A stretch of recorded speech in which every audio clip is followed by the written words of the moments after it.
Yeah, okay. Blessed സംസാരിച്ചിട്ട് we'll get on to the question. ഈ സിനിമയെ കുറിച്ചിട്ടുള്ള ക്വസ്റ്റ്യൻസിലേക്ക് പ്ലീസ് റെസ്ട്രിക്ട് യുവർസെൽഫ്. ആടുജീവിതത്തിനെ കുറിച്ച് മാത്രം നമുക്ക് സംസാരിച്ചാൽ നന്നായിരിക്കും. Thank you. നമസ്കാരം. ആടുജീവിതം എന്ന സിനിമയെക്കുറിച്ച് ഉള്ള ടീമിൻ്റെ ഒരു ആദ്യത്തെ പ്രസ് മീറ്റാണ് എന്ന് വേണമെങ്കിൽ ഇത് പറയാം. കാരണം ഇതിൻ്റെ ഒരു ഒഫീഷ്യലി ഈ സിനിമയുമായിട്ട് നിങ്ങളുടെ മുന്നിലെത്തുന്ന ആദ്യ നിമിഷങ്ങളാണിത്. ഈ കാലം അത്രയും നിങ്ങളുടെ ഒരു വലിയ സപ്പോർട്ടോടുകൂടിയാണ് ഈ സിനിമ ബിൽഡ് ചെയ്തുകൊണ്ട് ഇരിക്കുന്നത്. ഇതിൻ്റെ പ്രദർശനത്തിലേക്ക് എത്താറാവുന്നു. മാർച്ച് 28-നാണ് ഇതിൻ്റെ റിലീസ് എന്നുള്ളത് എല്ലാവർക്കും അറിയാവുന്ന കാര്യമാണ്. അതുമായി ബന്ധപ്പെട്ടിട്ടുള്ള നിങ്ങളുടേതായിട്ടുള്ള ചോദ്യങ്ങൾ, ചിന്തകൾ ഒക്കെ ഷെയർ ചെയ്യുന്നതിനാണ് ഈ ടീം നിങ്ങളോടൊപ്പം ആയിരിക്കുന്നത്. ഇവിടെ സൂചിപ്പിച്ചതുപോലെ തന്നെ അത്തരത്തിലാവട്ടെ നിങ്ങളുടെ ഡിസ്കഷൻസ് എന്ന് കരുതുകയാണ്. എല്ലാവരെയും ഒരിക്കൽ കൂടി ഞാൻ ഹാർദവമായി സ്വാഗതം ചെയ്യുന്നു. Thank you. ഹായ് പൃഥ്വി. ഇപ്പോൾ അറിയാൻ കുറച്ച് ടയർഡാണെന്ന്, പക്ഷെ എന്നാലും ക്വസ്റ്റ്യനെ ചോദിക്കുകയാണ്. അതായത് ഈ ആടുജീവിതം എന്നൊരു സിനിമ പൃഥ്വിയുടെ ലൈഫായിട്ട് ഭയങ്കര ഇഴുകി ചേർന്ന് നടക്കുന്ന ഒന്നാണല്ലോ. കാരണം ഈ ആടുജീവിതത്തിനോടൊപ്പം വളർന്നിട്ടുള്ള പൃഥ്വിയുടെ ഒരു ലൈഫുണ്ട്. അതായത് ഒരു സിനിമാക്കാരനായിട്ട്, ഒരു പ്രൊഡ്യൂസറായിട്ട്, അല്ലെങ്കിൽ സംവിധായകനായിട്ട്, അല്ലെങ്കിൽ മറ്റു ഭാഷകളൊക്കെ വർക്ക് ചെയ്യുന്ന സ്റ്റാറായിട്ടൊക്കെ. ശരിക്കും ആടുജീവിതം മുന്നോട്ടുള്ള സിനിമാ കരിയറിന് തന്നിട്ടുള്ള ഒരു ക്ലാരിറ്റി എന്താണ്? നമസ്കാരം. ഇവിടെ നിന്ന് എത്തിച്ചേർന്ന എല്ലാ മാധ്യമ സുഹൃത്തുക്കൾക്കും ഒരുപാട് നന്ദി. ടയർഡാണ്. കാരണം ഇപ്പോഴും ഞാൻ ഇന്നലെ ആണ് എൻ്റെ ഒരു വേറെ ഷൂട്ട് കഴിഞ്ഞ് വേറെ രാജ്യം നിർത്തി. അപ്പോൾ ഇപ്പോഴും സമയം ആ രാജ്യത്തിൻ്റെതായതുകൊണ്ട് ഇതിപ്പോൾ ഉറങ്ങുന്ന ടൈമാണ്. അതിൻ്റെ ഒരു ക്ഷീണിതനാണെന്നുള്ള സത്യമാണുണ്ട്. മുഖം കണ്ടാലും തെറ്റിദ്ധരിക്കരുത്. ചോദ്യം ശരിയാണ്. പക്ഷെ എനിക്ക് അതിനു മുമ്പ് പറയാനുള്ളത്, എനിക്കിതൊരു ഒരു സെറിയൽ എക്സ്പീരിയൻസ് ആണ്. കഴിഞ്ഞൊരു 10 കൊല്ലത്തിനിടയിൽ ഞാൻ പ്രത്യേകിച്ച് കേരളത്തിൽ എപ്പോഴൊക്കെ ഒരു പ്രസ് മീറ്റ് ഇരുന്നിട്ടുണ്ടോ, എൻ്റെ മറ്റ് സിനിമകളുടെ പ്രൊമോഷൻസിന്റെ ഭാഗമായിട്ട് കഴിഞ്ഞ 10 കൊല്ലങ്ങൾക്കിടയിൽ എപ്പോഴൊക്കെ ഒരു പ്രസ് മീറ്റ് ഇരുന്നിട്ടുണ്ടോ, ഒരു ചോദ്യമെങ്കിലും ആടുജീവിതത്തിനെ കുറിച്ച് എന്നോട് ചോദിച്ചിട്ടുണ്ട്. ഒരിക്കലെങ്കിലും ആടുജീവിതത്തിനെ കുറിച്ച് എനിക്ക് സംസാരിക്കേണ്ടി വന്നിട്ടുണ്ട്. ഒടുവിൽ ആടുജീവിതത്തിന്റെ പ്രസ് മീറ്റ് ഇരിക്കുന്നു എന്ന് പറയുമ്പോൾ എനിക്കതൊരു ഭയങ്കര സറിയൽ എക്സ്പീരിയൻസ് ആണ്. നമ്മൾ കുറേ വർഷങ്ങൾ ബ്ലസ്ചേട്ടനും ഞാനും ഇതെന്നെങ്കിലും തുടങ്ങും എന്ന് കരുതിയിരുന്നൊരു സ്വപ്നം, പിന്നെ കുറേ വർഷങ്ങൾ ഇതെന്നെങ്കിലും തീരും എന്ന് കരുതിയിരുന്ന സ്വപ്നം, ഇന്ന് എല്ലാം കഴിഞ്ഞ് റിലീസിനോടനുബന്ധിച്ച് ഒരു പ്രസ് മീറ്റ് നടത്തുന്നു എന്ന് പറയുന്നത് ഒരുപാട് സന്തോഷമുള്ള കാര്യം. അതാണ് ആദ്യം പറയേണ്ടത്. ശരിയാണ്, ആടുജീവിതം എന്ന സിനിമ എൻ്റെ ജീവിതത്തിലേക്ക് കടന്നു വന്നപ്പോൾ ഞാനന്നൊരു സംവിധായകനായിട്ടില്ല, ഒരു നടൻ എന്ന രീതിയിൽ ഞാൻ വളരെ വളരെ ചെറുപ്പമായിരുന്നു. അന്ന് ഞാൻ വിവാഹിതനല്ല, ഞാനൊരു അച്ഛനല്ല. അപ്പോൾ ശരിയാണ്, ആടുജീവിതത്തിന്റെ യാത്രക്കിടയിൽ ജീവിതം ഒരുപാട് മാറി, ലൈഫ് ഒരുപാട് ഇവോൾവ് ആയി. I believe as an actor ഒരുപാട് മാറ്റങ്ങൾ സംഭവിച്ചു. ഒരു സിനിമാ പ്രവർത്തകൻ എന്ന നിലയിൽ ഒരുപാട് മാറ്റങ്ങൾ സംഭവിച്ചു. സംവിധായകനായി, നിർമ്മാതാവായി, വിതരണക്കാരനായി. പക്ഷെ എനിക്ക് തോന്നുന്നു ആടുജീവിതം എന്ന സിനിമയുടെ എക്സ്പീരിയൻസ് എന്നെ ഏറ്റവും കൂടുതൽ സ്വാധീനിക്കാൻ പോകുന്നത് ഒരു സിനിമാ നടനോ സംവിധായകനോ നിർമ്മാതാവോ ആയിട്ടല്ല, ഒരു മനുഷ്യൻ എന്ന രീതിയിലാണ്. ആ സ്വാധീനം തീർച്ചയായിട്ടും ഇനി വരും കാലങ്ങളിൽ എൻ്റെ അഭിനയത്തെയും എൻ്റെ സിനിമാ നിരീക്ഷണത്തെയും ജീവിത നിരീക്ഷണത്തെയൊക്കെ സ്വാധീനിച്ചേക്കാം എന്ന് ഞാൻ മനസ്സിലാക്കുന്നു. കാരണം ഇതൊരു ലൈഫ് എക്സ്പീരിയൻസ് ആണ് എന്ന് ഞാൻ കരുതുന്നു. ഓഫ് കോഴ്സ് നജീബ് എന്ന മനുഷ്യൻ ജീവിച്ച ജീവിതവുമായിട്ടൊന്നും യാതൊരു കമ്പാരിസണും ഇല്ല. അദ്ദേഹം അനുഭവിച്ച യാതനകളുമായിട്ടൊന്നും യാതൊരു കമ്പാരിസണും ഇല്ല. പക്ഷെ നമ്മുടേതായ ഒരു രീതിയിൽ we had a long phase, ഒരു വലിയ യാത്രയായിരുന്നു. അങ്ങനെ ഒരു യാത്രയൊന്നും എല്ലാ സിനിമകൾക്കും കിട്ടല്ലേ എന്ന് പ്രാർത്ഥിക്കുന്നു. ആക്ച്വലി അങ്ങനെ ഒരു കിട്ടല്ലേ എന്നാണ് പ്രാർത്ഥിക്കുന്നത്. പക്ഷെ അങ്ങനെ ഒരു എക്സ്പീരിയൻസ് ഞങ്ങൾക്കുണ്ടായി. അത് forever in my life. I think I will be thankful for it. ഇപ്പോൾ അതെന്തായാലും as I was being part of the experience ഒരുപാട് ദിവസങ്ങളിൽ ബ്ലസ്ചേട്ടനും ഞാനും ഇതെന്തുകൊണ്ട് എന്തിനിങ്ങനെ എന്ന് ചിന്തിച്ചിട്ടുണ്ടെങ്കിലും ഇന്നിപ്പോൾ we are all very thankful for the experience and we are all richer as human beings. മനുഷ്യരെന്ന നിലയിൽ കുറെ കൂടെ ഇവോൾവ് ആയി. അപ്പോൾ തീർച്ചയായിട്ടും ഇനി വരും കാലങ്ങളിൽ എന്നും എൻ്റെ ഒരു bank of something that I draw from always, അത് ആടുജീവിതം എന്ന സിനിമയുടെ മേക്കിങ്ങും നജീബായി ഞാൻ ജീവിച്ച കുറച്ച് നാളുകളുമായിരിക്കും. ഒരു വലിയ ഇൻഫ്ലുവൻസ് ആയിരിക്കും തീർച്ചയായിട്ടും.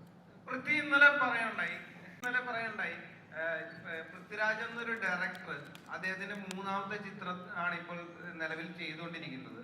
പക്ഷേ ബ്ലസ്സി ഞാനൊരു 300 സിനിമകൾ ചെയ്തു കഴിഞ്ഞാലും എന്താണ് ബ്ലസ്സി എന്ന ഒരു ഡയറക്ടർ ചെയ്ത ആടുജീവിതത്തിന് തുല്യമാകില്ല എന്ന് പറഞ്ഞിട്ടുണ്ടായി. ഏത് പെർസ്പെക്റ്റീവിലാണ് അത്തരത്തിലൊരു തോട്ട്?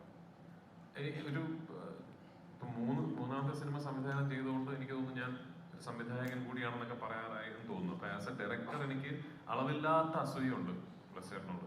പക്ഷെ അസൂയോടൊപ്പം തന്നെ ഇതൊരിക്കലും എന്നെ കൊണ്ട് സാധിക്കില്ല എന്നുള്ള പൂർണ്ണ അറിവും എനിക്കുണ്ട്. ഞാൻ പറഞ്ഞ ഈ സിനിമയുടെ ഷൂട്ടിംഗ് തുടങ്ങിക്കഴിഞ്ഞ് നമ്മൾ നേരിടേണ്ടി വന്ന തടസ്സങ്ങൾ മാറ്റി നിർത്തിക്കൊണ്ട് തന്നെ ഈ സിനിമയെ കുറിച്ച് സംസാരിക്കുകയാണെങ്കിലും ഇങ്ങനൊരു ഒരു വിഷൻ പുൾ ഓഫ് ചെയ്യുക എന്ന് പറയുന്നത് ഒട്ടും എളുപ്പമല്ല. ആൻഡ് അതിനോട് ആഡ് ചെയ്യേണ്ട ഫാക്ട് എന്ന് പറയുന്നത് ബ്ലസ്സേട്ടൻ 2008-2009 കാലഘട്ടങ്ങളിൽ ഈ സിനിമ ഏറ്റെടുക്കുമ്പോൾ അന്ന് മലയാളത്തിലെ എനിക്ക് തോന്നുന്നു നമ്പർ 1 ഫിൽം മേക്കേഴ്സ് ഒരാളാണ്. അന്ന് ബ്ലസ്സേട്ടൻ മമ്മൂക്ക, ലാലേട്ടൻ മുതൽ ഞാൻ വരെയുള്ള ഏത് നടീനടന്മാരോട് പോയിട്ട് എനിക്ക് ഒരു സിനിമ ചെയ്യണമെന്ന് പറഞ്ഞാലും മറ്റെല്ലാ കാര്യങ്ങളും മാറ്റിവെച്ച് ബ്ലസ്സേട്ടന്റെ സിനിമ ചെയ്യാൻ സമയം കണ്ടെത്തുന്ന ഒരു സംവിധായകനാണ്. അവിടെ നിന്നാണ് അദ്ദേഹം 15-16 വർഷങ്ങൾ ഒരൊറ്റ സിനിമയ്ക്ക് വേണ്ടി മാറ്റിവെക്കുകയും ഒരു എപ്പിക് വിഷൻ പുൾ ഓഫ് ചെയ്യാൻ അദ്ദേഹം എടുത്ത മാറ്റി. ബ്ലസ്സേട്ടനെ ഞാൻ കളിയാക്കി പറയും, കുടുംബത്തിൽ നല്ല കാശുണ്ട് ബ്ലസ്സേട്ടന്റെ ടെൻഷനില്ല എന്നൊക്കെ. അത് ഞാൻ കളിയാക്കി സംസാരിക്കുമെങ്കിലും ദ ഫാക്ടേഴ്സ് അതല്ലല്ലോ. ഒരു ഫിൽം മേക്കറെ സംബന്ധിച്ചിടത്തോളം നമുക്ക് സിനിമകൾ ചെയ്യുക, നമ്മുടെ കൂടുതൽ കഥകൾ പറയാൻ സാധിക്കുക എന്ന് പറയുന്നത് തന്നെയാണ് ആത്യന്തികമായിട്ട് നമ്മുടെ ഏറ്റവും വലിയ ത്വര. അതൊരു 16 വർഷക്കാലം മാറ്റിവെച്ച് ഒരു സിനിമയുടെ പുറകെ നിൽക്കുക, ആ സിനിമയ്ക്ക് വേണ്ടി ഒരു ദിവസം പോലും ഒരു കോംപ്രമൈസിലേക്ക് പോകാം, അല്ലെങ്കിൽ ഇനി വേണ്ട, ഇനി എളുപ്പ വഴിയിൽ തീർക്കാം എന്ന് ചിന്തിക്കാതിരിക്കുക എന്ന് പറയുന്നത് എന്നെ കൊണ്ട് സാധിക്കുമെന്ന് എനിക്ക് തോന്നുന്നില്ല. അതുകൊണ്ടാണ് ഞാൻ പറഞ്ഞത്, ഇനി എത്ര സിനിമകൾ ചെയ്താലും ആടുജീവിതം എന്ന് പറയുന്ന ഒരു ബെഞ്ച് മാർക്ക് ഇനി മുതലുള്ള എല്ലാ സംവിധായകർക്കും നടീനടൻ ഞാൻ പറയുന്ന അതൊരു ആസ്പിറേഷണൽ ആയിട്ടല്ല, ഒരു സംവിധായകന്റെ ഒരു സിനിമയ്ക്ക് വേണ്ടി, അദ്ദേഹത്തിന്റെ സിനിമയ്ക്ക് വേണ്ടി, അല്ലെങ്കിൽ what A film maker can do for his own vision എന്നതിന്റെ ഒരു അൾട്ടിമേറ്റ് ബെഞ്ച് മാർക്കായിട്ടാണ് ഞാൻ അതിനെ കാണുന്നത്. ഇതിനപ്പുറത്തേക്കൊന്നും ഒരു ഫിൽം മേക്കറിന് തന്റെ ഒരു സിനിമയോട് ഒരു അർപ്പണബോധം ഒന്നും കാണിക്കാൻ പറ്റുമെന്ന് എനിക്ക് തോന്നുന്നില്ല. റമൻ സർ, ഇപ്പം വെള്ള ഡിസിഷൻ എന്ന അർത്ഥത്തിൽ ആടുജീവിതം ചെയ്യാവുന്നൊരു ഡിസിഷൻ എടുത്തത് എങ്ങനെയാണ്?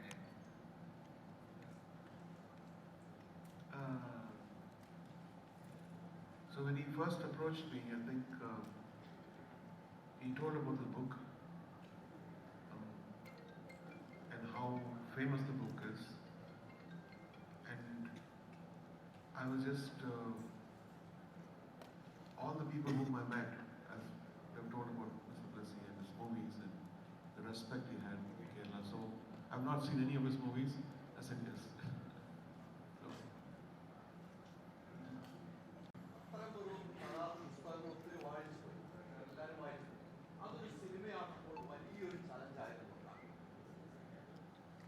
തീർച്ചയായിട്ടും കേരളത്തിൽ ഏറ്റവും അധികം വായിക്കപ്പെട്ട ഒരു കഥ, നോവൽ, അത് ഞാൻ സിനിമയായി കാണുന്നത് പോലെ തന്നെ ഇത് വായിച്ചിട്ടുള്ളവരൊക്കെ അവരുടെ മനസ്സിൽ ഒരു വിഷൻ കോറിയിട്ടിരിക്കുന്നു എന്നുള്ള വെല്ലുവിളിയാണ് ആദ്യം ഒരു എഴുത്തുകാരൻ എന്നുള്ള രീതിയിൽ ഇതിനെ സമീപിക്കുന്നുണ്ടാവുന്നത്.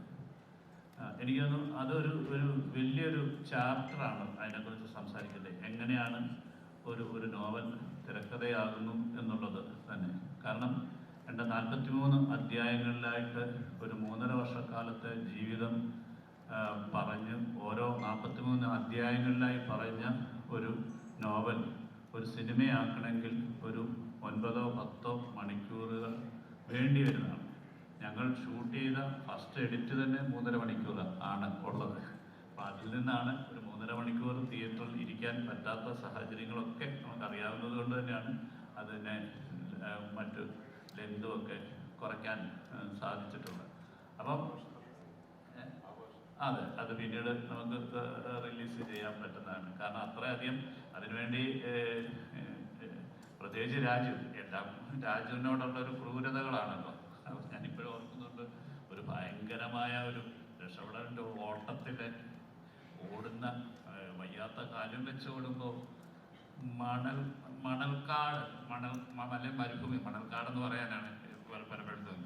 ഈ മണൽക്കാട്ടില് പെട്ടെന്ന് നോക്കുമ്പോൾ രാജു തട്ടി മറിഞ്ഞ് വീഴുന്നു. അപ്പോൾ ഞങ്ങൾ വിചാരിച്ചു അത് ചിലപ്പോൾ ഒരു അഭിനയത്തിന്റെ ഭാഗമാണോ എന്ന് വിചാരിച്ചു. എഴുന്നേറ്റ് ഇന്ന് ചീത്ത വിളിക്കുന്ന കണ്ടപ്പോഴാണ് മനസ്സിലായത് അഭിനയമല്ല.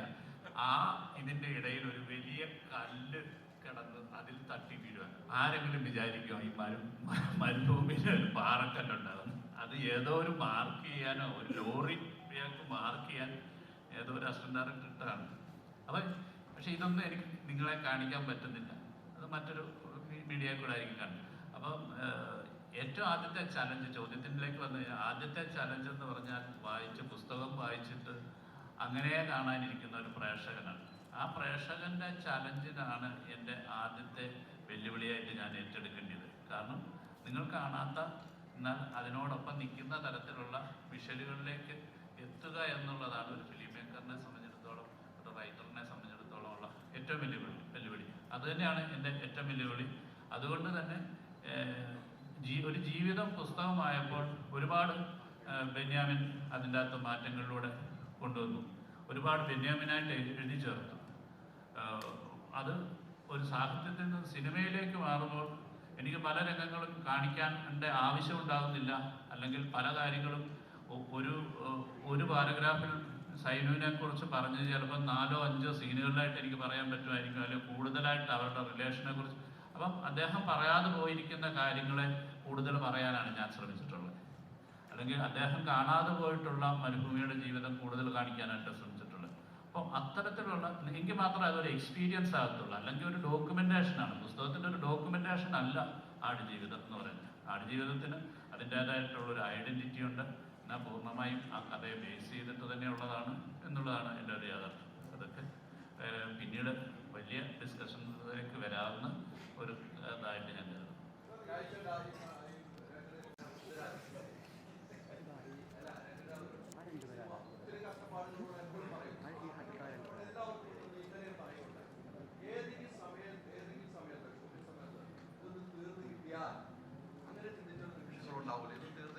എന്നുള്ള ചിന്ത ഇന്നലെ പറഞ്ഞ മറ്റൊരു പോയിന്റ്, എൻ്റെ വൈഫും കളിയാക്കിയാണെങ്കിൽ എൻ്റെ വൈഫും മോളും വരെ ബ്ലെസ്സിനെ കുറിച്ച് പറഞ്ഞാൽ അങ്ങനെ ഒരു ചിന്താഗതി ഏതെങ്കിലും മുഹൂർത്തത്തിലുണ്ടായിരുന്നു? എന്നും ഉണ്ടായിട്ടുണ്ട്. കാരണം ഞങ്ങൾ ഈ സിനിമ ഷൂട്ടിംഗ് തുടങ്ങുമ്പോൾ ആഗ്രഹിച്ചിരുന്ന ഈ സിനിമ ഷൂട്ടിംഗ് തുടങ്ങുമ്പോൾ എങ്ങനെ ഷൂട്ട് ചെയ്ത് തീർക്കണമെന്ന് ബ്ലെസ്സിന് കൃത്യമായ ഒരു പ്ലാൻ ഉണ്ടായിരുന്നു. ആ പ്ലാൻ ആക്ച്വലി അങ്ങനെ വലിയ കുഴപ്പങ്ങളൊന്നും ഇല്ലാത്തൊരു പ്ലാൻ ആയിരുന്നു. ഓഫ്കോഴ്സ് ഇടയിലുള്ളൊരു അന്ന് 8 മാസമായിരുന്നു. 8 മാസത്തെ ഗ്യാപ്പ് ഇടയിലുണ്ടായിരുന്നു എനിക്ക് തടി കുറയ്ക്കാൻ വേണ്ടി. ആ 8 മാസത്തെ ഗ്യാപ്പ് അല്ലാതെ വേറെ അങ്ങനെ പ്രത്യേകിച്ച് എല്ലാം വളരെ പെർഫെക്റ്റ്ലി പ്ലാൻഡ് ആയിട്ടുള്ള ഒരു ഷെഡ്യൂൾ പ്ലാനിങ് ഒക്കെ ഈ സിനിമയ്ക്ക് ഉണ്ടായിരുന്നു. പിന്നെ ഓഫ്കോഴ്സ് അറിയാമല്ലോ, ഈ പാൻഡമിക് വന്നിട്ട് ഭയങ്കരമായി നമ്മുടെ പ്ലാനുകൾ മാറി. ആ സമയത്ത് ഞങ്ങൾ എപ്പോഴും ആഗ്രഹിച്ചിരുന്നു, ഈശ്വര ഓരോ പ്രാവശ്യം ഷൂട്ട് തുടങ്ങുമ്പോഴും ഇനിയൊരു തടസ്സം ഉണ്ടാകല്ലേ, ഇതിങ്ങനെ തീർന്നു കിട്ടണേ എന്ന് എപ്പോഴും ആഗ്രഹിച്ചിരുന്നു. പക്ഷേ എനിക്ക് I am very proud of the fact, ഭയങ്കര അഭിമാനമുള്ള കാര്യം, നമ്മൾ അത്ര ഡെസ്പറേറ്റ് ആയിട്ട് എങ്ങനെയെങ്കിലും തീരണേ എന്ന് പറഞ്ഞ് ഷൂട്ട് ചെയ്യുമ്പോൾ പോലും ഒരു ഷോട്ട് എടുത്ത ദിവസങ്ങളുണ്ട്. ഒരൊറ്റ ഷോട്ട്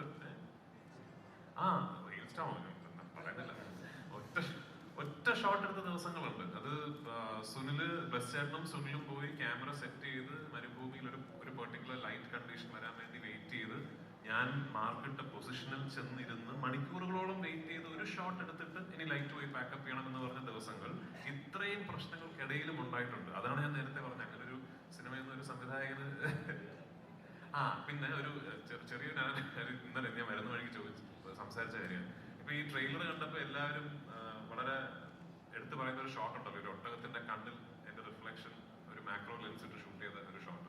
സുനിലുണ്ടോ ഇവിടെ ക്യാമറമാൻ? ഒരു സീനിൽ അപ്പൊ പുസ്തകം അറിയാവുന്ന ആൾക്കാരായതുകൊണ്ട് സീനൊക്കെ അപ്പൊ ഞാൻ ഈ മൃഗങ്ങളോട് യാത്ര പറയുന്ന ഒരു സീനുണ്ട്. അപ്പൊ ആ സീൻ ഷൂട്ട് ചെയ്തപ്പോ ഞാൻ ഒട്ടകങ്ങൾക്ക് ഭക്ഷണം ഇട്ട് കൊടുത്തിട്ട്, അപ്പൊ ആ സമയത്ത് ഒട്ടകങ്ങളൊക്കെ നമ്മൾ ഹലോ എന്നുള്ള അത്രയും നാളായല്ലോ.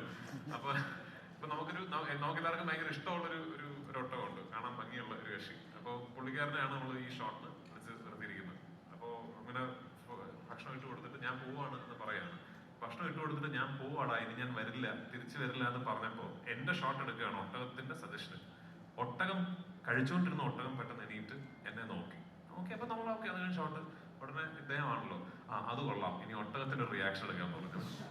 ഞാൻ തമാശ പറയുന്നത് ശരിക്കും, ഒട്ടകത്തിന്റെ റിയാക്ഷൻ ഇത് എവിടെ ക്യാമറ വെച്ചിട്ട് എനിക്ക് ഓർമ്മയുണ്ട് ഒരു ദിവസം വൈകുന്നേരം ഒരു 4-4:30 മണിക്കാണ് എന്റെ ഷോട്ട് എടുത്തത്. അപ്പൊ അതേ സമയത്ത് വേണമല്ലോ ഒട്ടകത്തിന്റെയും ഷോട്ട് എടുക്കാനല്ലേ, ലൈറ്റ് വേറെ ആയിരിക്കും എന്ന് പറഞ്ഞ് എത്രയോ ദിവസങ്ങൾ നമ്മളൊരു 3:30 മണിയാകുമ്പോൾ ഷൂട്ട് നിർത്തിയിട്ട് ക്യാമറയായിട്ട് പോയിട്ട് ഒട്ടകത്തിന്റെ ഷോട്ട് എടുക്കാൻ നിൽക്കും. എനിക്ക് തോന്നുന്നൊരു 7-8 ദിവസങ്ങൾ കഴിഞ്ഞിട്ടാണ് നിങ്ങളിപ്പോൾ കാണുന്ന കണ്ണിലെ റിഫ്ലക്ഷൻ ഷോട്ട് കിട്ടിയിരിക്കുന്നത്. അപ്പൊ അങ്ങനെ ഈ സിനിമ ചിത്രീകരിക്കാൻ സാധിച്ചു എന്ന് പറയുന്നത് എനിക്കൊരു വലിയ ഭാഗ്യവും അഭിമാനവും ഉള്ള കാര്യമായിട്ട് ഞാൻ കരുതുന്നു. അപ്പൊ അത് തീർച്ചയായിട്ടും അത് ഒരു ദിവസമല്ല, ഒരുപാട് ദിവസങ്ങൾ ബ്ലസ് ചേട്ടനും ഞാനും വൈകുന്നേരങ്ങളിൽ മരുഭൂമിയിലിരുന്ന് രാജു ഇതൊന്ന് തീരും എന്ന് സംസാരിച്ചിട്ടുണ്ട്. ബെന്യാമിന്റെ ആടുജീവിതത്തിന്റെ അവസാനത്തിൽ എഴുതിയിട്ടുണ്ട് അദ്ദേഹത്തിന് ഏറ്റവും പ്രിയപ്പെട്ട വരികളിലൊന്ന് ഈ മരുഭൂമിയുടെ ചൂടിനെയും കാറ്റിനെയും ഒക്കെ അതിജീവിച്ച് ഒരു ചെറിയ ചെടി വളർന്നു വരുന്നുണ്ടല്ലോ എന്ന പ്രതീക്ഷയാണ് അദ്ദേഹത്തിന് ഏറ്റവും പ്രിയപ്പെട്ട ഒരു ഭാഗം. അപ്പോൾ ആടുജീവിതം എന്ന് പറയുന്നത് ബ്ലസ്സിന്റെ സംവിധായകൻ ഏറ്റവും പ്രധാനപ്പെട്ട 16 വർഷങ്ങൾ കൂടി കടന്നുപോയ സമയമാണ്. അതിൽ ഏറ്റവും പ്രിയപ്പെട്ട സമയം ഏതായിരുന്നു? ആൻഡ് പൃഥ്വി ഈ നജീബൊക്കെ പ്രതീക്ഷിച്ചിരുന്ന പോലെ ഒരു ചെറിയ ചെടിയായിരുന്നു അദ്ദേഹത്തിന്റെ പ്രതീക്ഷ, അതുപോലെ പൃഥ്വിയുടെ പ്രതീക്ഷ എന്തായിരുന്നു?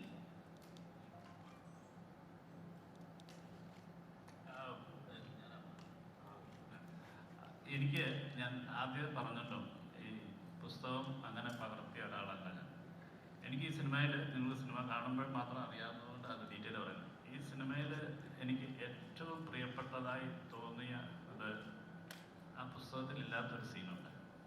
അതാണ് കാരണം ഞാൻ എന്നും വിചാരിച്ചിട്ടുണ്ട് ഭൂമിയുടെ മുകളിൽ നിന്ന് നോക്കുമ്പോൾ നമ്മളും മൃഗങ്ങളും ഒക്കെ ഈശ്വരനെ സംബന്ധിച്ചിടത്തോളം ഈക്വലായിട്ട് തോന്നിയിട്ടുണ്ട്. അതെനിക്ക് ഒരുപാട് മുമ്പേ തോന്നി. അപ്പം അത്തരത്തിൽ മൃഗങ്ങൾ നമ്മളോട് എങ്ങനെയാണ് കമ്മ്യൂണിക്കേറ്റ് ചെയ്യുന്നതിൻ്റെ ഒരു വലിയ ഒരു ഉദാഹരണമായിട്ട് ഒരു കുഞ്ഞ് ആട്ടുകുട്ടി ഇദ്ദേഹവുമായിട്ട് അഭിനയിച്ചിട്ടുണ്ട്.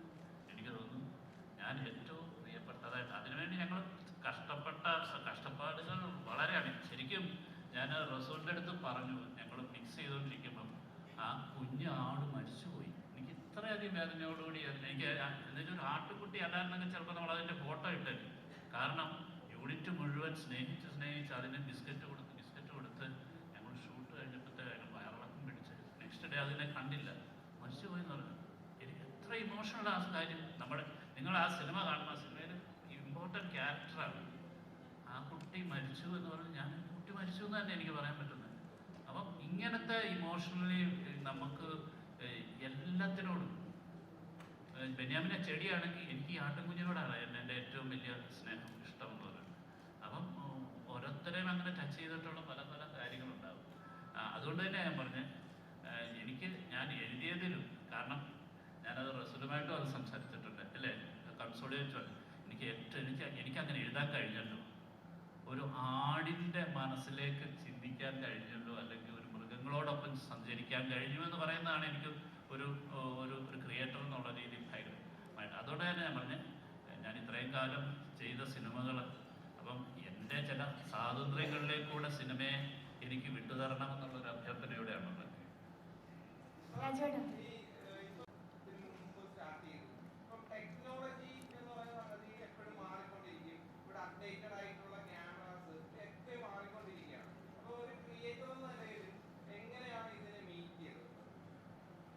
നമുക്കത് ഫേസ് ചെയ്യുന്നുണ്ട്. LF ക്യാമറ വരുന്നതിന് മിനി LF വരുന്നതിന് മുമ്പാണ് നമ്മൾ ഫസ്റ്റ് ഷെഡ്യൂൾ ചെയ്തത് ആക്ച്വലി.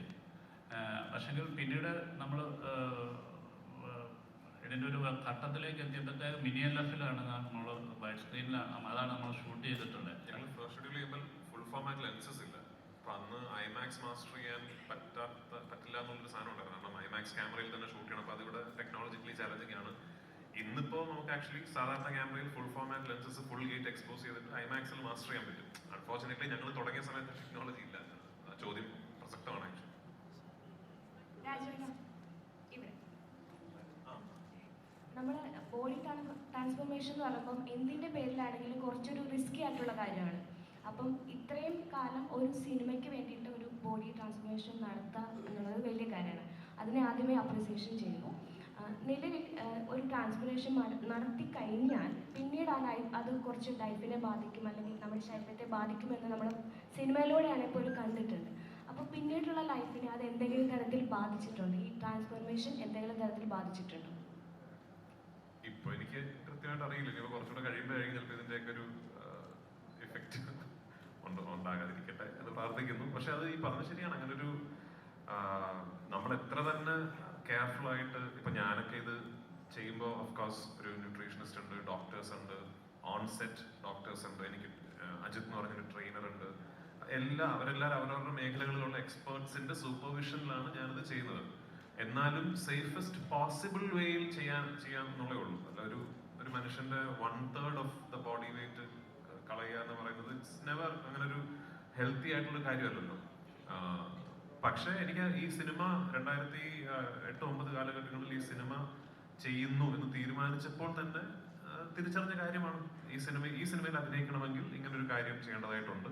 അപ്പൊ അതിന് ഞാൻ തയ്യാറായതുകൊണ്ടാണല്ലോ അന്ന് ആ സിനിമയ്ക്ക് ഓക്കെ ചെയ്യാം എന്ന് പറഞ്ഞത്. അല്ലെങ്കിൽ ഞാൻ ഈ സിനിമയോടും നജീബ് എന്ന വ്യക്തിയുടെ ജീവിതത്തിനോടും ചെയ്യേണ്ട ഏറ്റവും വലിയ ജസ്റ്റിസ് എന്ന് പറയുന്നത് അത് വേണ്ട, അങ്ങനെയൊക്കെ ചെയ്യാൻ പറ്റില്ല എന്ന് തോന്നുകയാണെങ്കിൽ സോറി, ഇത് മറ്റൊരു നടനെ ഏൽപ്പിക്കുക. കാരണം ഓഫ്കോഴ്സ് ഒരുപാട് നടന്മാർ ഇതിനു വേണ്ടി തയ്യാറായിട്ടുണ്ടാവും. അത് ആ വേഷം എനിക്ക് ചെയ്യാൻ പറ്റി എന്നുള്ളത് എന്റെ ഭാഗ്യം.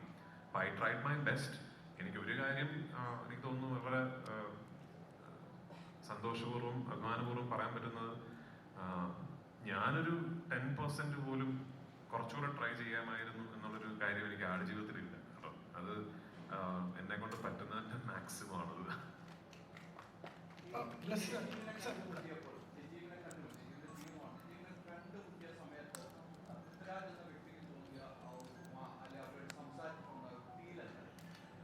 ഇത് ആക്ച്വലി ഞാൻ സംസാരിക്കണമെന്ന് കരുതിയിരുന്നൊരു ഇതാണ്. ബ്ലസ് ചേട്ടൻ ആടുജീവിതത്തിന്റെ പുസ്തകം എനിക്ക് തരുന്നത് 3rd എഡിഷനാണ്, 3rd or 4th എഡിഷനാണെന്ന് തോന്നുന്നു എനിക്ക്. അപ്പൊ അന്ന് ഈ പുസ്തകം വായിച്ചു കഴിഞ്ഞിട്ട് സ്വാഭാവികമായിട്ട് നമ്മൾ ആദ്യം വിചാരിക്കുക എന്നാ പിന്നെ അദ്ദേഹത്തെ കണ്ട് സംസാരിക്കാം എന്നുള്ളതാണ്. അപ്പൊ ബ്ലസ് ചേട്ടൻ ഓൾറെഡി അദ്ദേഹത്തെ കാണുകയും സംസാരിക്കുകയും ഒക്കെ ചെയ്ത് കഴിഞ്ഞൊരു അവസരത്തിലാണ് നമ്മൾ ഇതിനെക്കുറിച്ച് ചിന്തിക്കുന്നത്. അപ്പൊ അന്ന് ഞങ്ങൾ തീരുമാനിച്ചത്, അന്നേ ബ്ലസ് ചേട്ടൻ പറഞ്ഞിരുന്നു, രാജു ഈ പുസ്തകം ഇതുപോലൊരു സിനിമയാക്കാൻ പറ്റില്ല. അത് ആ പുസ്തകം വായിച്ച് നിങ്ങൾ എല്ലാവർക്കും അറിയായിരിക്കുമല്ലോ, ഒരുപാട് കാരണങ്ങളുണ്ട്. അപ്പൊ അതിൽ നിന്ന് ഈ ജീവിതത്തിന്റെ, ഈ പുസ്തകത്തിന്റെ, ഈ കഥയുടെ ഒരു സിനിമാറ്റിക് നെറേറ്റീവ് ക്രിയേറ്റ് ചെയ്യുക എന്നുള്ളതാണ് ബ്ലസ്സി എന്ന ഫിലിം മേക്കറിന്റെ ഉത്തരവാദിത്വം. അത് ക്രിയേറ്റ് ചെയ്ത് കഴിയുമ്പോൾ അതിനുള്ളൊരു നജീബ് ഉണ്ടാവും. നമുക്ക് ആ നജീബിനെ കുറിച്ച് ചിന്തിക്കാം എന്ന് പറഞ്ഞു. ഞാൻ ശ്രീ നജീബിനെ കാണുന്നല്ല, ആദ്യമായി സംസാരിക്കുന്നത് നമ്മുടെ സിനിമയുടെ അവസാനത്തെ ഷോട്ട് എടുത്ത് കഴിഞ്ഞ് ഞാൻ ക്യാമറയുടെ ബാക്കിൽ വന്നിട്ടാണ് അദ്ദേഹവുമായിട്ട് ഞാൻ ആദ്യമായി സംസാരിക്കുന്നത്. ആടുജീവിതത്തിന്റെ ഏറ്റവും ലാസ്റ്റ് ഷോട്ട് എടുത്ത് അവസാനം ഫിലിം പാക്കപ്പ് എന്ന് പറഞ്ഞതിന് ശേഷമാണ് റിയൽ നജീബും ആദ്യമായി സംസാരിക്കുന്നത്. ആ സംസാരം, ആ കോൺവെർസേഷൻ ഞങ്ങൾ ഷൂട്ട് ചെയ്തിട്ടുണ്ട്, ഉടനെ റിലീസ് ചെയ്യുന്നുണ്ട്. എനിക്ക് ഏറ്റവും സന്തോഷം തോന്നിയ കാര്യങ്ങൾ, ഞാൻ ആ കോൺവെർസേഷനിൽ നിങ്ങൾ കാണാത്ത കുറച്ച് കാര്യങ്ങൾ നമ്മൾ പേഴ്സണലി സംസാരിക്കുമല്ലോ. അപ്പൊ അന്ന് നജീബൊക്കെ ആയിട്ട് ഞാൻ സംസാരിച്ചപ്പോൾ ഞാൻ ചോദിച്ച 1-2 ചോദ്യങ്ങളുണ്ട്. ശരിക്കും ആ സമയത്ത് ഞാൻ ഇങ്ങനെ ചെയ്തത് അതായിരുന്നു എന്നൊക്കെ ചോദിച്ചപ്പോൾ എത്ര കാര്യങ്ങൾ അറിയോ, അയ്യോ അങ്ങനെ കറക്റ്റാന്ന് എന്നോട് പറഞ്ഞത്. എനിക്ക് ഭയങ്കര സന്തോഷം തോന്നിയ കാര്യമാണ്. അപ്പൊ അത് ഓഫ് കോഴ്സ് അപ്പൊ എനിക്കത് എന്റെ ക്രെഡിറ്റ് അല്ല. അപ്പൊ അതായത് ബ്ലസ് ചേട്ടൻ ഇമാജിൻ ചെയ്ത നജീബ് എന്ന വ്യക്തി അദ്ദേഹത്തിന്റെ ജീവിതത്തിൽ ആ സമയത്ത് അനുഭവിച്ച യാതനകളും ആക്ച്വലി അത്രയും സിമിലർ ആയിരുന്നു എന്ന് പറയുന്നത് ഇത് ഫിലിം മേക്കറിന്റെ ക്രെഡിറ്റ് ആണ്. പക്ഷെ ഇത് ആക്ച്വലി വളരെ കൗതുകമുള്ളൊരു കാര്യമാണ്. എനിക്ക് എപ്പോൾ വേണമെങ്കിലും കാണാമായിരുന്നു, എപ്പോൾ വേണമെങ്കിലും സംസാരിക്കാമായിരുന്നു. ഈസിലി ആക്സസബിൾ ആണ് അദ്ദേഹം. ബെനിച്ചേട്ടന്റെ അടുത്ത സുഹൃത്താണ്, ബ്ലസ് ചേട്ടന്റെ സുഹൃത്താണ്, ഇപ്പോൾ എനിക്ക് നന്നായിട്ട് അറിയാവുന്ന വ്യക്തിയാണ്. പക്ഷെ ആദ്യമായി ഞങ്ങൾ പരസ്പരം സംസാരിക്കുന്നത് ലാസ്റ്റ് ഷോട്ട് ഷൂട്ട് ചെയ്ത് കഴിഞ്ഞിട്ടാണ്. എനിക്ക് അതുമായി ബന്ധപ്പെട്ടുള്ള ഒരു ഇതെന്ന് പറഞ്ഞാൽ, ശരിക്കും ഒരു പുസ്തകത്തിലെ നജീബിന്റെ ഒരു ഫ്രെയിമിൽ നിന്നും സ്ക്രീൻ പ്ലേയിലേക്ക് എത്തുന്ന ഒരു നജീബ് ഒക്കെ അല്ലെങ്കിൽ എഴുതി വെച്ചിരുന്ന ഡയലോഗുകൾ ഒക്കെ ഒരു ലൊക്കേഷനിലേക്ക് എത്തി ഇദ്ദേഹത്തിന്റെ രൂപമാറ്റങ്ങളിലേക്ക് വന്നു കഴിയുമ്പോൾ ഞങ്ങൾ അറിയാതെ മൂന്നാമത്തെ ഒരു ജനറേഷനിലേക്ക് വരികയാണ്. അതാണ് ഈ സിനിമയ്ക്കുണ്ടായ ഏറ്റവും വലിയ കെമിസ്ട്രി എന്നാണ് ഈ പറയുന്നത്. അത് അത്ര ഒരു മാജിക്കിലേക്ക്, എന്നുവെച്ചാൽ ഇന്ന ഡയലോഗ് ഇയാൾക്ക് പറയാൻ പറ്റത്തില്ല എന്നുള്ളത് ആ വേഷത്തിൽ തന്നെ ആ ക്യാരക്ടറുടെ ഇൻവോൾവ്മെന്റിൽ അറിയാതെ പോകുന്നതാണ്. അപ്പൊ അങ്ങനെ കൊണ്ടുപോയിട്ടുള്ള ഇതാണ് അതിന്റെ ഒരു മേക്കിങ്ങിന്റെ ഏറ്റവും വലിയ ശരിക്കും ഷൂട്ട് ചെയ്തത്.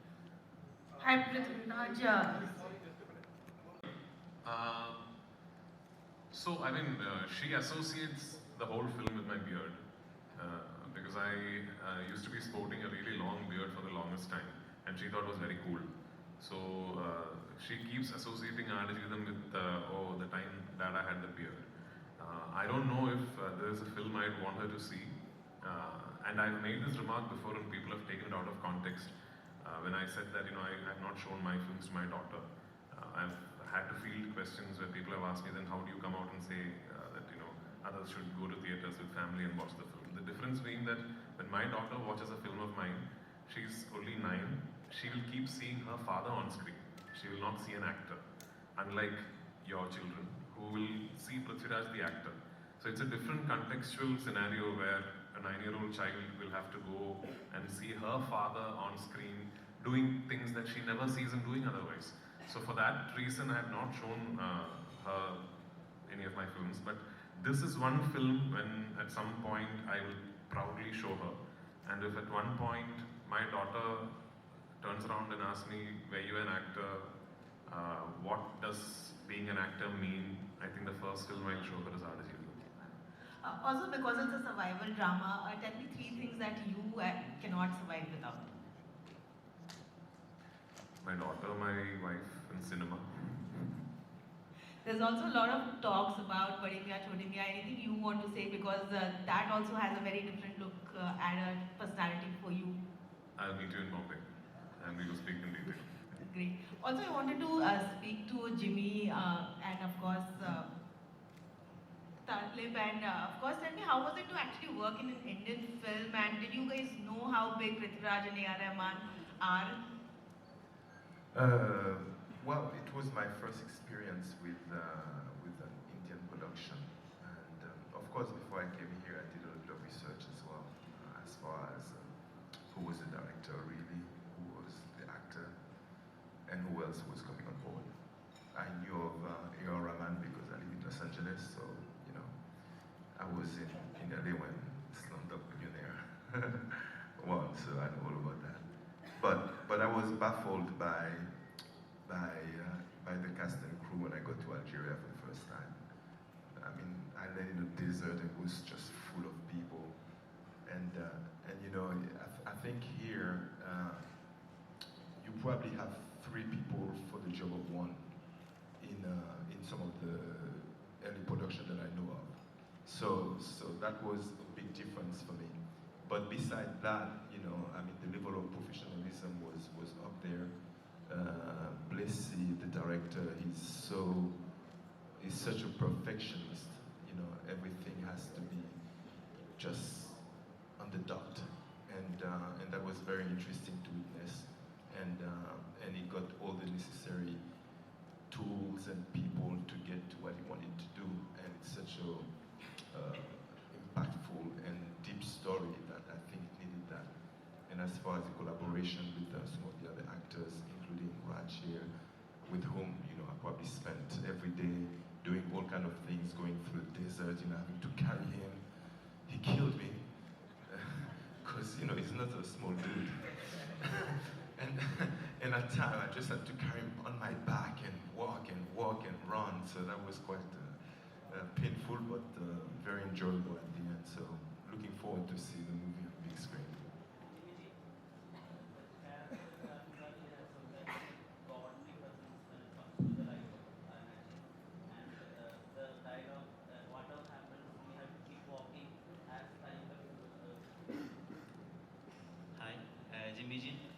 Ibrahim Qadri's role in the life of Najib has kind of a godly presence.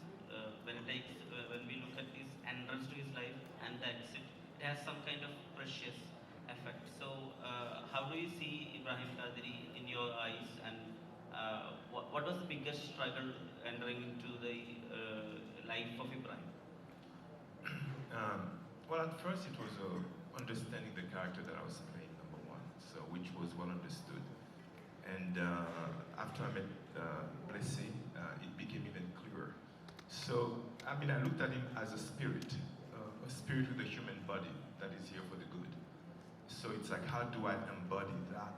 How can I portray that kind of character where I'm only here for one specific mission and make it as clear, as simple, and as truthful as possible.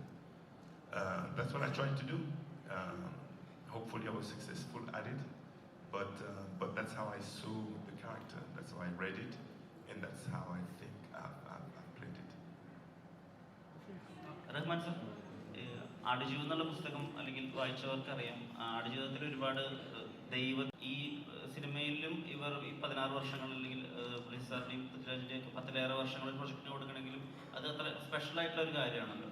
എപ്പോഴെങ്കിലും ഈ ആറ് compose ചെയ്യുമ്പോഴോ അല്ലെങ്കിൽ സോങ്സിന് വേണ്ടിയിട്ട് ചെയ്യുമ്പോഴോ സാറിന് എപ്പോഴും പറയാറുണ്ട് ഒരു ഗോഡ്ലി പ്രസൻസ് ഉണ്ടാവാറുണ്ട്. അത് ആടുജീവിതത്തിൽ എക്സ്പീരിയൻസ് ചെയ്തിട്ടുണ്ടോ?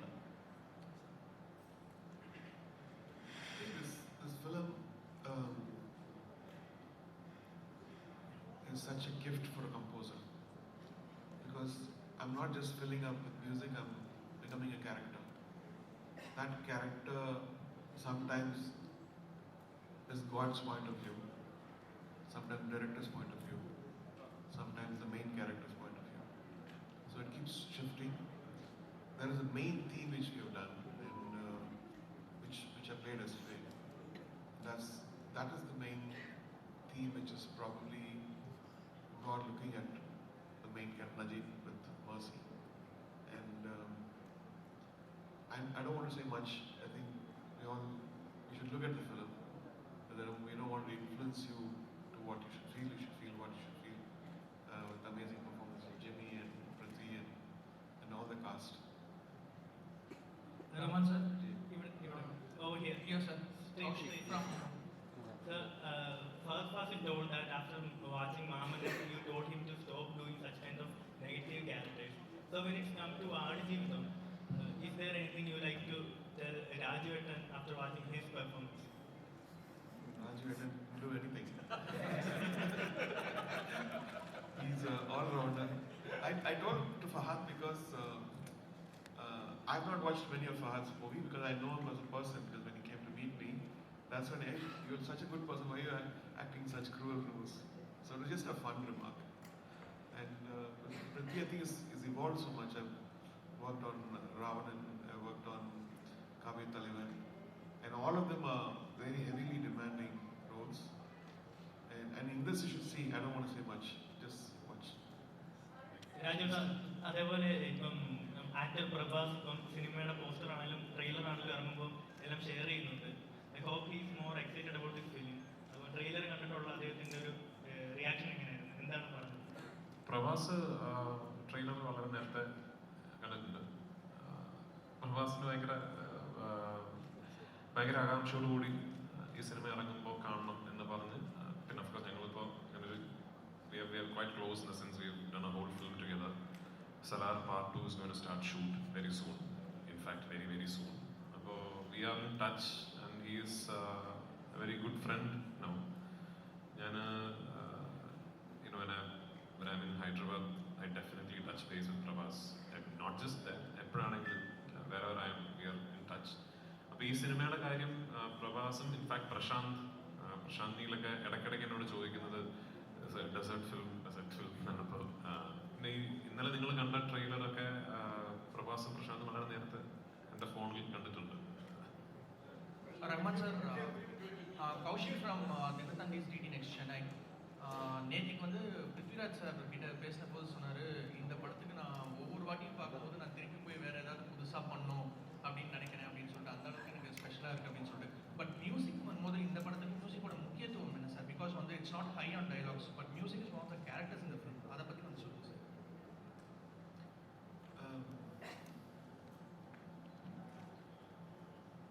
இந்த படத்தை மியூசிக்கால கெடுக்கலாம்.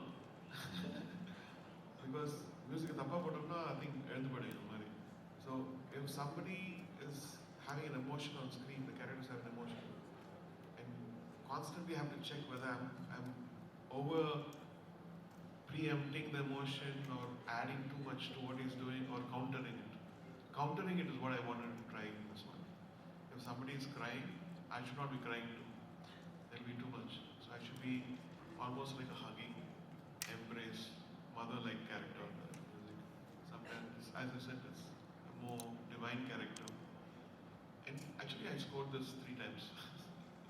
I scored it, and they took it for festival, showing it.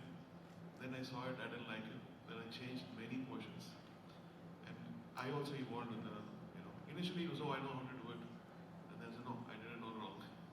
So I went back to him and said, please take it away, I'm going to do it again. So I think the score, past 3-4 months have evolved so much. And some of the places I had to fight him, said, please don't put that music, I'm going to change that. He said, no, I like the previous one. No, please, trust me. So what we have now is what I think we all kind of like. Is that Rasool? റസൂൽ sir, റസൂൽ sir നമസ്കാരം.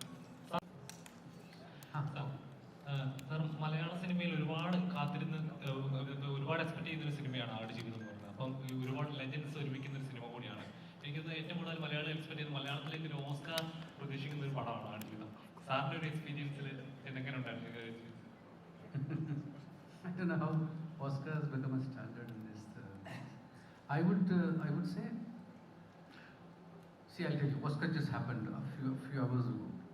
15 years ago, when we won the Oscar, in one of this press meet like this, when me and Rahman was there, one of the press asked, "You guys got an Oscar, so what's the big deal about it?" I remember AR saying that next 10 years going to be Indian cinema's golden period. 15 years today, just look back what happened to Indian cinema. Malayalam, Tamil, Marathi, Assamese film, Gujarati films. Every stream of filmmaking in this country has evolved, has gone leap and bound. And today, we are sitting here, we are talking about a regional film which were considered to be very minuscule in the whole gamut of Indian cinema. We are saying that is Oscar worthy. I'm not saying it, you guys are saying it. So that's how it has evolved. That is how we have come so far in the last 15 years. I think that is tremendous. The youngsters who came in and changed the entire game in the last 10 years of Malayalam cinema and other regional cinemas. That's the most beautiful thing. And I think Adujividam is in the pinnacle of that. Sorry to cut in. I think the respect which each industry is giving and getting. People in Pakistan are talking about Malayalam movies. And when did we see the South Indian heroes transcending to North India? It was never allowed. It's so easy now, and it's because of the talent and what they're doing. Sir, it was always there. If you look at the history of Indian cinema, like Al Kapoor, Jitendra, all these people started from the South, and South Indian films are very big in the 60s and 70s. And if you look at the biggest musical that has come in Indian cinema, it was always from the South. I mean, native South Indian actors. Yeah, true. So, I mean, Shivaji Ganesan was big, MGR was big, they all were there. But now looking at South Indian cinema and trying, okay, what are we doing wrong? The Hindi cinema is thinking there's something wrong about us. And I feel what is wrong about Hindi cinema today is that they started making packages. Last 10 years, that's what they did. The middle class Indian is no more a subject of discussion in Hindi cinema in the last 10 years. Probably last Gajini is a film where we saw a middle class girl, So you've taken a fair share of people from your storytelling. They're obviously going to go against you. And if you look at regional cinema, regional literature is rooted. Regional cinema's writing is rooted in regional literature. So where the literature is strong, you have strong subjects and you have strong cinema. That's what I think is lacking in Hindi cinema right now. Time to look back. And writing is very strong in the cinema, and a lot of literature influence is making, film. Like one element of a film become a point of a journey.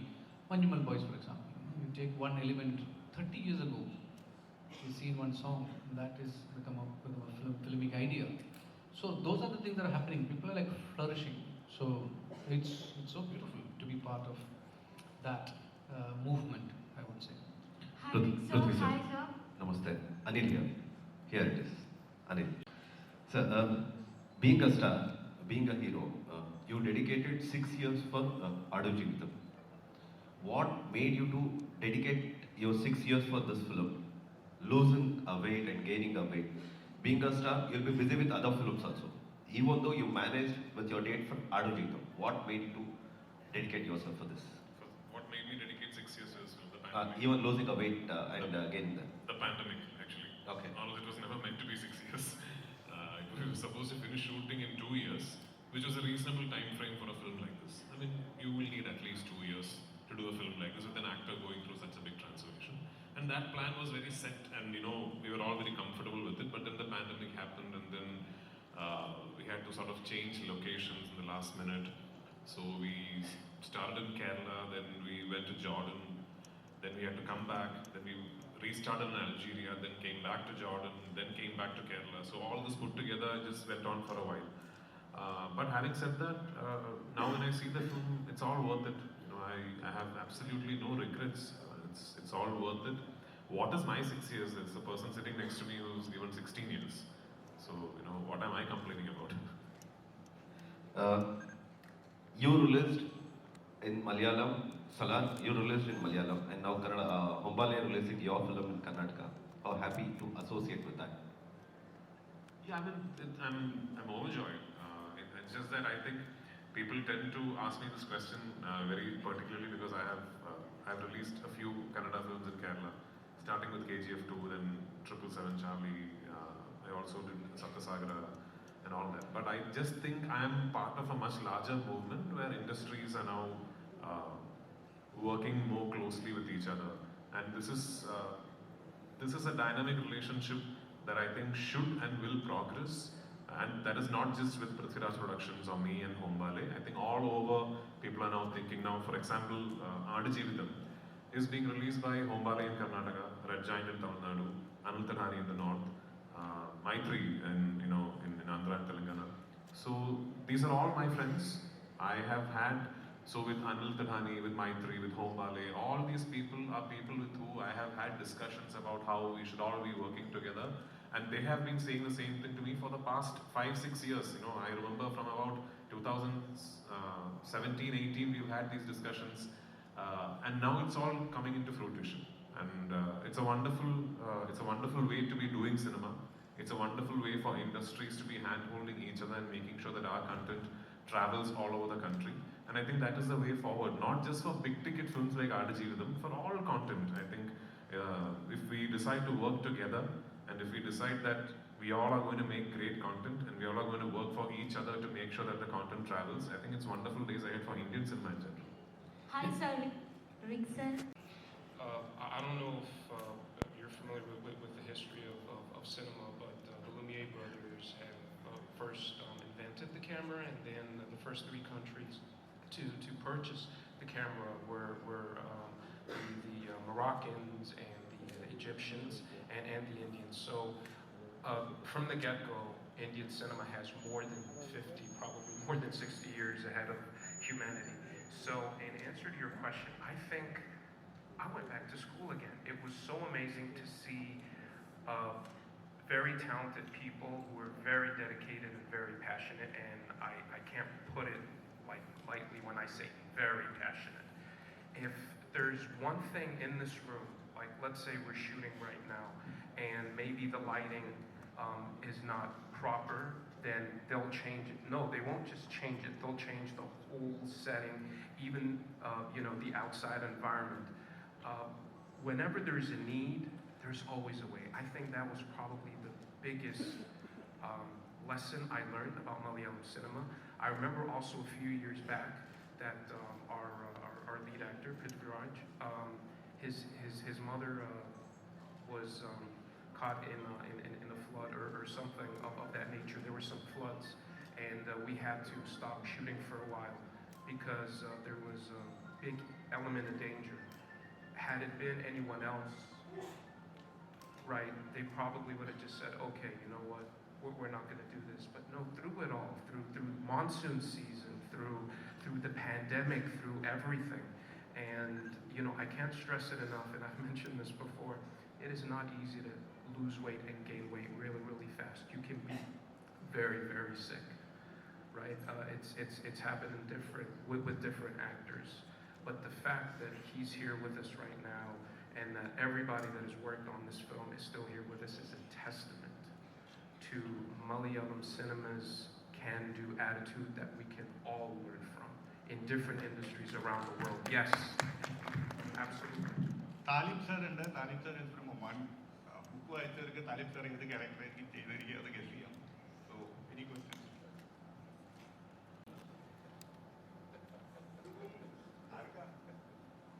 Assalamu alaikum, all of you, and very good morning.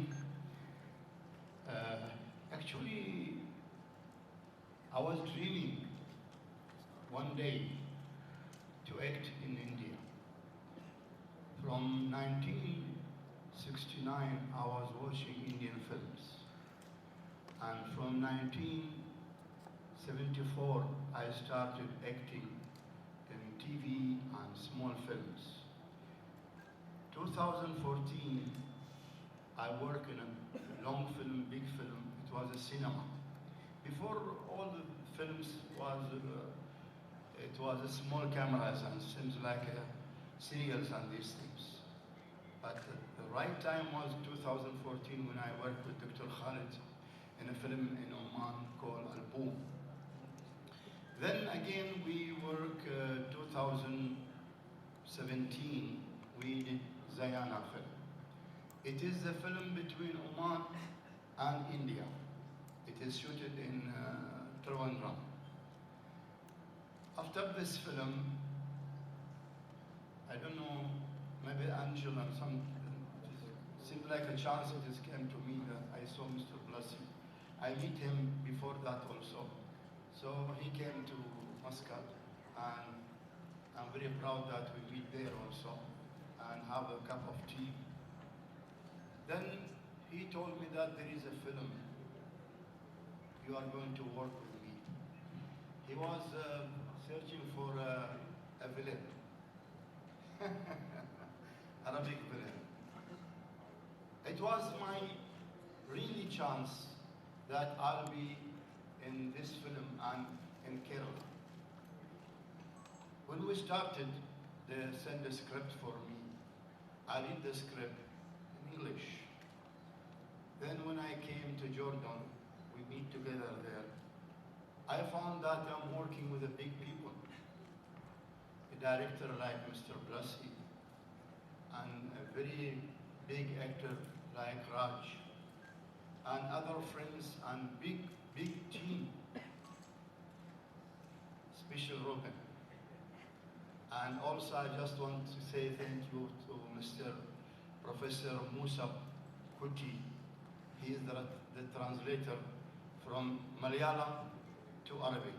Because if it was English, there was no problem. But in Malayalam to translate to Arabic, it is very difficult.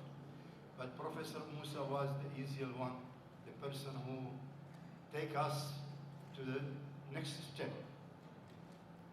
I'm very proud to work in this film, and especially a film like Agajivida.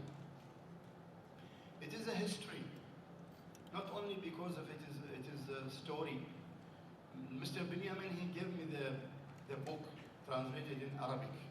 I read the book, but I know there is too much difference between reading a book and writing a script for film. So I'm very proud to be in this film and to be in Kerala.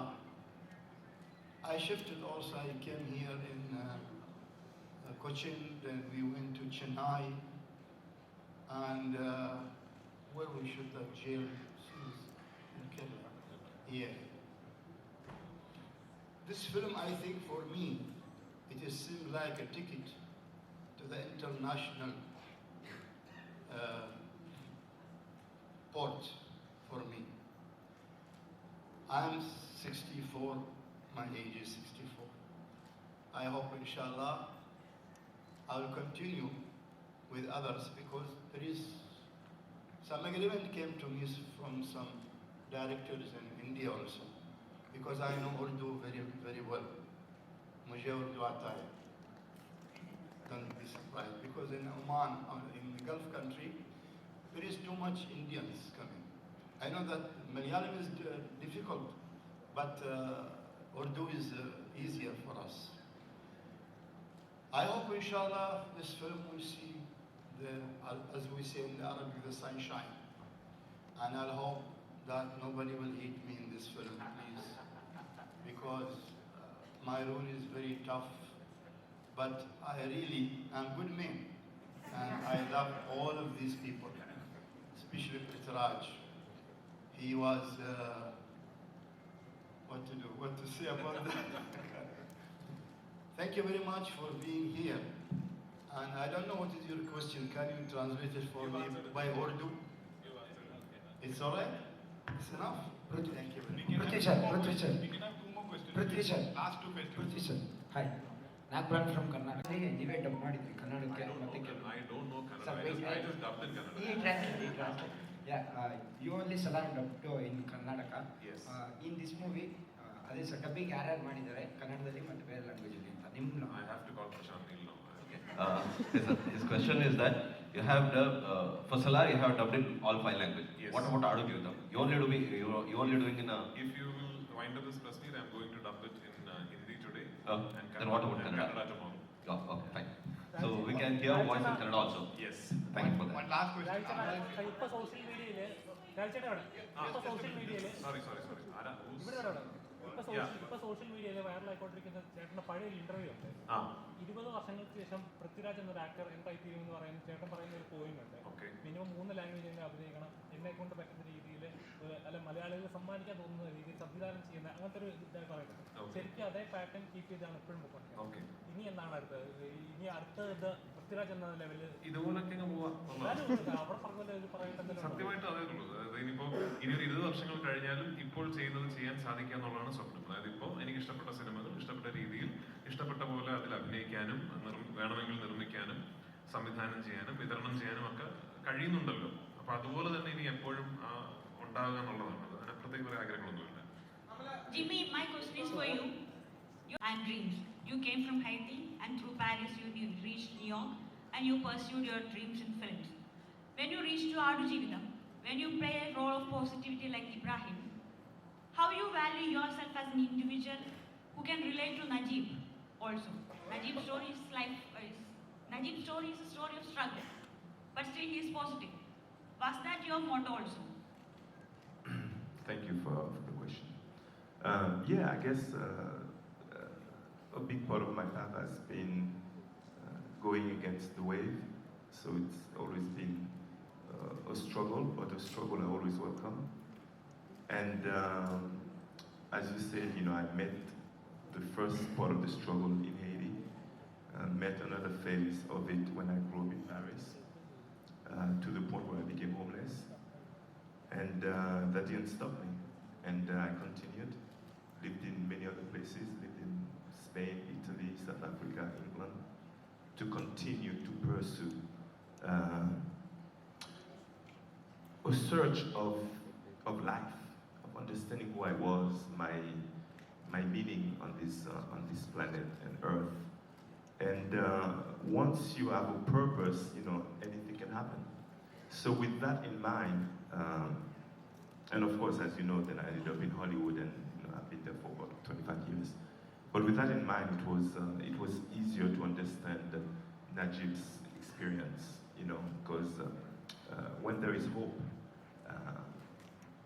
you will have success, and regardless on what the movie went through, what Blessy, the cast and crew went through to bring this project, because it was so full of hope behind it, we always end up seeing the light at the end of it all. So yeah, maybe I channeled a little bit of that while doing the movie in Algeria and Jordan.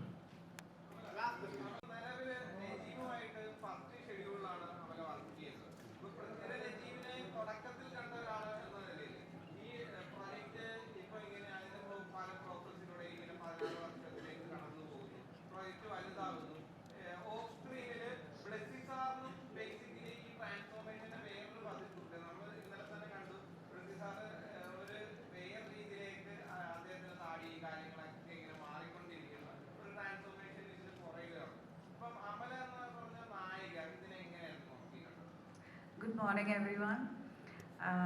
Sorry, I got muscle cramps. That's why I got really late. Apologies for that. Adu Jeevitam's honeymoon phase the best part of Aadujivitham, but there was a lot of water and a lot of greenery and a lot of peace. And then, yes, എല്ലാവരും ഒരു major ട്രാൻസ്ഫർമേഷനിലൂടെയാണ് പോയത്. ഇപ്പോൾ ഇവരെല്ലാം ഇരിക്കുന്ന പോലെ വളരെ പുഷ്ടിപ്പെട്ട് വളരെ happy ആയിട്ടാണ് ഞാൻ ഇവരെ കേരള സ്കെഡ്യൂളിൽ കണ്ടത്. And then after that I was seeing like എല്ലാവരുടെയും very different in terms of physically emotionally. ഞാൻ അത് കഴിഞ്ഞിട്ട് പ്ലസ് ചെയ്യുന്ന കണ്ടപ്പം I remember he was looking very weak and very unhealthy. And അപ്പം അതിനെക്കുറിച്ച് സംസാരിക്കുകയുണ്ടായി. And like I said, like Blessed body is trying to catch up with his passion. Like body atra weak aayirundengilum, even though he was sick, he was going through some diet and all, but in spite of all that, he was only talking about the film. And അത് കഴിഞ്ഞിട്ട് ബ്ലസ്സേട്ടനെ കണ്ടപ്പോൾ ബ്ലസ്സേട്ടൻ was telling സൈനുവിൻ്റെ പെർസ്പെക്റ്റീവിലുള്ള Najeeb ഇല്ലാതെ സൈനു അനുഭവിച്ച ഒരു ജീവിതം, സൈനു എന്തായിരിക്കും face ചെയ്തിട്ടുണ്ടാവുക, അതിനെക്കുറിച്ചൊക്കെ സംസാരിക്കുമായിരുന്നു. So like physically, even Prithvi and I was just seeing some pictures and some rushes and all. In fact, 2021 ഡബിന് വേണ്ടിയിട്ട് ഒരു പാച്ച് ഡബിന് വേണ്ടിയിട്ട് ഞാൻ ചെന്നൈയിലെ സ്റ്റുഡിയോയിൽ പോയപ്പം I was seeing A teaser. അപ്പോൾ ആ ടീസർ കണ്ടു കഴിഞ്ഞിട്ട് ഞാൻ I didn't recognize Prithvi in that. He was in the teaser and I'm like, അത് ആരാണ് ആക്ടർ ആരാന്ന് ഞാൻ ചോദിച്ചപ്പോൾ then they said that's Prithvi. And I'm like, what? Please play it again. So yeah, the kind that everybody, all of them were unrecognizable, and even the film took over into a different, different feel altogether. And again, I'm back in the honeymoon phase of Aadujivitham, the best phase, I think the very easy phase. So for me, the journey has been, I'm like a tiny drop in this ocean, but I'm very, very grateful and blessed to be a part of this project. Yeah.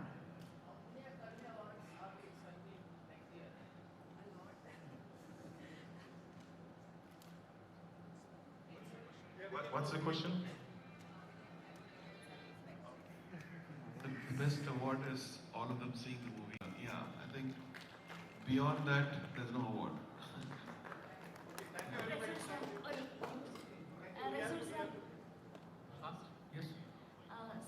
നമ്മൾ മരുഭൂമിയെ ബന്ധപ്പെട്ട ഒരുപാട് സിനിമകൾ കണ്ടിട്ടുണ്ട്, അതിൻ്റെ സൗണ്ട്സിനെ ഉള്ള സിനിമകൾ നമ്മൾ മുമ്പ് കണ്ടിട്ടുണ്ട്. അപ്പം ആടുജീവിതത്തിലേക്ക് വരുമ്പം ഈ മരുഭൂമിയുടെ സൗണ്ടിനെ എങ്ങനെയായിരിക്കും വ്യത്യസ്തമാക്കുന്നത് ആടുജീവിതത്തിൽ? Actually, it is something that I wanted to say, always wanted to say. ഞാൻ ബ്ലസ്സിയുടെ ഫിലിം ഡിസ്കസ് ചെയ്യുമ്പോഴും ബ്ലസ്സി പറഞ്ഞത് സിനിമ തുടങ്ങുന്നത് കേരളത്തിലാണ്. ഒരുപാട് വെള്ളം, ഒരുപാട് പച്ചപ്പ്, ഒരുപാട് പ്രകൃതി. അവിടുന്ന് ഇയാൾ പോകുന്നത് ഒരു മരുഭൂമിയിലാണ് എത്തിപ്പെടുന്നത്. അവിടെ ഒന്നുമില്ല, കാറ്റ് മാത്രമേ ഉള്ളൂ, വരണ്ട ജീവിതം. അവിടെ അദ്ദേഹം കടന്നു പോകുന്നത് ഇത് എത്രത്തോളം എനിക്ക് സൗണ്ടിൽ കൊണ്ടുവരാൻ കഴിഞ്ഞാൽ എനിക്കറിയത്തില്ല. പക്ഷേ if you look at the entirety of sound, uh knowingly or unknowingly he has brought it. And ഈ cinema first half of the film, if you look at the score, it is completely different film altogether. Look at the sound of it.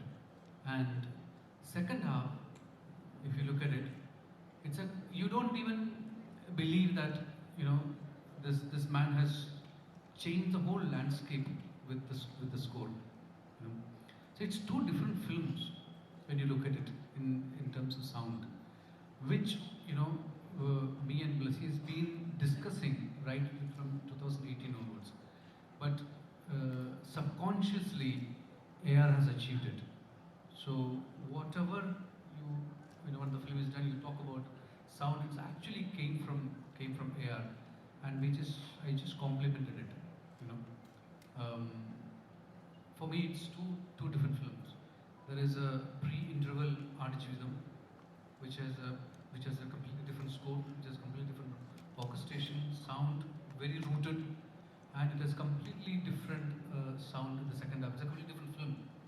You can just watch Aadujivitham second half, and you can just transcend yourself. So it's very, very spiritual, very moving, very. So it reminds me of a very old film called Sanjari, which is Rasool Ganiwal in the part. So it goes into a step ahead of that. So for me, it is two films, and he made it possible. And say one of his best work. The Rahman that I heard when I was in the film school in 1992. I hear it in Arjuna. ഇവിടെ എനിക്ക് പെട്ടെന്ന് തോന്നിയ ഒരു കാര്യം കൂടെ. ഈ സിനിമയുടെ ആദ്യത്തെ സീനുകൾ എഴുതുമ്പോൾ ഒരു പരന്ന മരുഭൂമി ആദ്യമായി കാണിക്കുമ്പോൾ ഞാനത് വരികളിൽ എഴുതി. അവിടെ സ്വർഗത്തിൽ നിന്നുള്ള ഒരു സംഗീതം ഭൂമിയിലേക്ക് അരിച്ചിറങ്ങുന്ന പോലെ ഞാൻ സാറിൻ്റെ അടുത്ത് പറഞ്ഞത് അങ്ങനെയാണ്. എനിക്ക് അവിടെ എവിടെയോ ഒരു ദൂരത്തു നിന്ന് ഒരു സ്വർഗീയ സംഗീതം താഴേക്ക് പൊഴിഞ്ഞിറങ്ങുന്ന പോലെ അതാണ് ഇന്നലെ നിങ്ങളെങ്കിലൊക്കെ കേട്ടിട്ടുണ്ട് ഒരു തീം മ്യൂസിക്കിനെ കൊണ്ട്. Thank you so much. Thank you so much. Before we wrap up, once again ഇവിടെ എത്തിച്ചേർന്ന എല്ലാ മാധ്യമ സുഹൃത്തുക്കൾക്കും ഒരുപാട് നന്ദി. ഒരു കാര്യം എനിക്ക് പറയണമെന്ന് തോന്നിയത്, ഇതിപ്പോ ഞങ്ങൾ ഈ ഇരിക്കുന്നവരാണ് ഈ സിനിമയിൽ പ്രവർത്തിച്ചവർ. പക്ഷെ ആടുജീവിതം എന്ന് പറയുന്ന ഈ കഥ, ഈ പുസ്തകം, ആ ജീവിതം, ഇന്നിപ്പോ ഈ സിനിമ, എനിക്ക് തോന്നുന്നു ഒരു മലയാളിയുടെയാണ്. അതൊരു ഞങ്ങൾ ഈ സിനിമ ഇന്ന് ഈ രൂപത്തിൽ എത്തിപ്പെടാൻ ഒരു നിമിത്തമായി, അല്ലെങ്കിൽ ഞങ്ങൾക്ക് ആ പ്രിവിലേജ് കിട്ടിയെന്ന് മാത്രമേ ഉള്ളൂ. വളരെ ചുരുക്കം ചില സിനിമകളാണ് അത്തരം ഒരു ഐഡന്റിറ്റിയിലേക്ക് എത്തിപ്പെടുക. ഒരു ഫുൾ ഒരു ഇൻഡസ്ട്രിയുടെ സിനിമ, അല്ലെങ്കിൽ ഒരു എല്ലാ മലയാളികളുടെയും സിനിമ എന്ന് പറയുന്ന അങ്ങനെ ഒരു ഐഡന്റിറ്റിയിലേക്ക് എത്തിപ്പെടാൻ സാധിക്കുന്നത്, പ്രത്യേകിച്ച് റിലീസിന് മുമ്പ് എത്തിപ്പെടാൻ സാധിക്കുന്ന വളരെ ചുരുക്കം ചില സിനിമകളേ ഉള്ളൂ. And we deem it a privilege to be able to be exponents of that dream. നിങ്ങൾ എല്ലാവരുടെയും അനുഗ്രഹവും പ്രാർത്ഥനയും ഈ സിനിമയ്ക്ക് ഇപ്പോൾ ഉണ്ടാവണം. 28-ാം തീയതി റിലീസിനും എനിക്ക് തോന്നുന്നു നിങ്ങളെ ഇനിയും we will still be meeting. അപ്പോൾ നിങ്ങളുടെ എല്ലാവരുടെ അഭിപ്രായങ്ങളും നിങ്ങളുടെ എല്ലാവരുടെ അനുഗ്രഹവും ഈ സിനിമയ്ക്ക് ഇപ്പോൾ ഉണ്ടാവണം. Thank you so much.